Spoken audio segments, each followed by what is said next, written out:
So apa nasihat yang cikgu boleh sampaikan, advice? Mungkin bukan rezeki diorang untuk berjumpa dengan orang-orang yang orang kata apa, mampu ataupun orang yang tepat untuk berubat, untuk membantu secara tak langsung, tapi semua pun dengan izin Allah kan. So apa pandangan cikgu? Okey. Kena ingat, macam cikgu cakap tadi, kebangkitan dalaman ni bermula daripada ujian yang kuat. Ujian yang Allah hadirkan kepada setiap individu tu sendiri. Sebenarnya Allah tu telah persiapkan jiwa-jiwa dan hati-hati yang rapuh tu tadi untuk melalui setiap ujian mengikut kadar mampu dia. Sebab Allah dah kata Allah tak uji kalau orang tu tak mampu. So setiap apa yang Allah tentukan, Allah tahu dia berjaya untuk mengharunginya. Jadi Allah persiapkan ketakwaan dia, keberserahan dia hanya pada Allah, supaya di hari hadapan nanti, bila betul-betul masa yang Allah kata engkau ni menggalas apa saja warisan ataupun ilmu daripada keturunan engkau ni, engkau dah bersedia untuk menggalas benda tu. Sebab itu dia patahkan dengan pelbagai rasa. Dia patahkan dengan engkau diuji oleh Allah sihir, kau diuji oleh Allah perasaan yang memang fizikal dan mental tu tengah down teruk, depression, sampai orang kata kita gila, nampak benda bukan-bukan. Sebenarnya Allah telah mempersiapkan batin dan juga zahir engkau tu supaya bersedia dengan apa lagi dugaan dan ujian yang lebih berat lagi yang Allah nak bagi. Sebab setiap kadar ujian itu manusia berbeza-beza, dan kadar peningkatan darjat tu juga Allah yang tentukan berbeza-beza. So pada yang memang berada di kalangan-kalangan diuji, Allah kata balik pada dia balik. Macam ada satu komen dia kata, kita tak boleh minta direct daripada Allah. Mana boleh. Itu komen orang yang tak faham bahawa Allah kata minta sesuatu tu direct daripada aku. Sebab tu kita berdoa. Betul. Dan asbab manusia-manusia lain tu hanya asbab semata-mata untuk mempermudahkan lagi jalan tu. Tapi sebenarnya Allah rindu dengan tangisan hamba dia tu. Kita yang nak kena minta dengan dia. Ya Allah, ya Tuanku, sembuhkanlah sihirku ni. Dah penat lah berubat dengan orang, perawat, sampai pergi situ pergi sini. Sampai bila? Kadang-kadang kita berjumpa jalan, kita nampak macam putih tapi hitam. Ilmu tu kan, kita nampak macam nampak macam okey ustaz ni.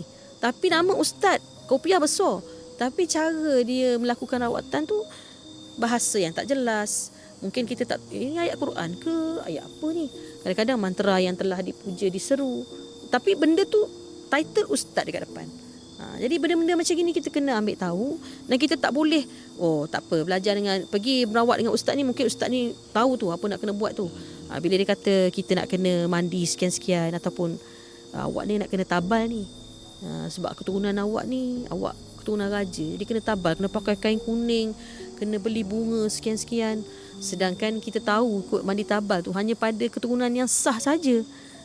Dia tak boleh nak sebarang-sebarang canang begitu. Lepas tu awak dah jatuh fitnah dah. Ya, awak mandi tabal kena sediakan pengeras dia 3,500. Kena mandi dekat jerai.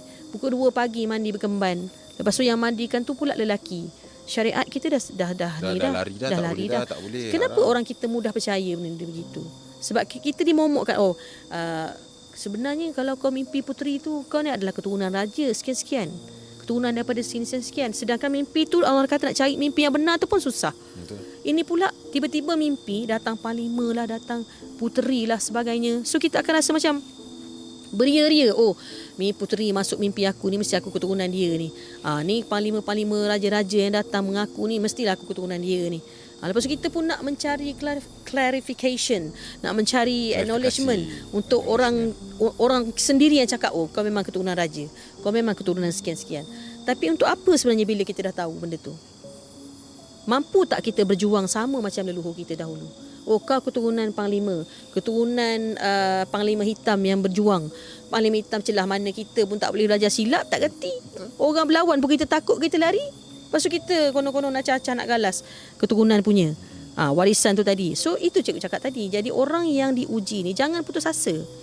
Sebab Allah tu uji mengikut kadar mampu dia. Kalau Allah tak akan uji bila tak mampu. So bila kita ada rasa bersangka baik pada Allah, ya Allah Tuanku, terima kasih bagi aku ujian. Selalu bersangka baik pada Allah. Sebab Allah nak uji tu sebab Allah sayang. Orang yang diuji ni semua orang yang disayang Allah. Orang yang pernah kena sihir je tahu sihir macam mana. Betul tak Is? Betul. Sebab Is berada di circle yang memang Betul. Faham sihir tu apa. Dan bila kita berserah, ibarat macam kita serah diri lah. Tapi bila kita betul-betul fight, kita dulu nak kena kuat. Kita tak boleh nak harap, oh aku kena sihir ni. Selalu kita, macam cikgu cakap yang sebelum tu pun, bila kita dah cakap kita kena sihir, mesti kita akan rasa down. Betul. Kita tak tahu nak buat apa. Pergi situ tak boleh, pergi sini tak boleh. Kita akan rasa macam badan kita lemah. Sedangkan benda tu suka bila kita fikir gitu. Bila kita cakap je, aku kena sihir dan aku memikirkan yang aku ni kena sihir, kita auto kita akan terus, dah tak ada dah jalan hidup aku ni. Asyik sakit sikit pun, padahal sakit kaki sebab kita jalan banyak, pun kita kata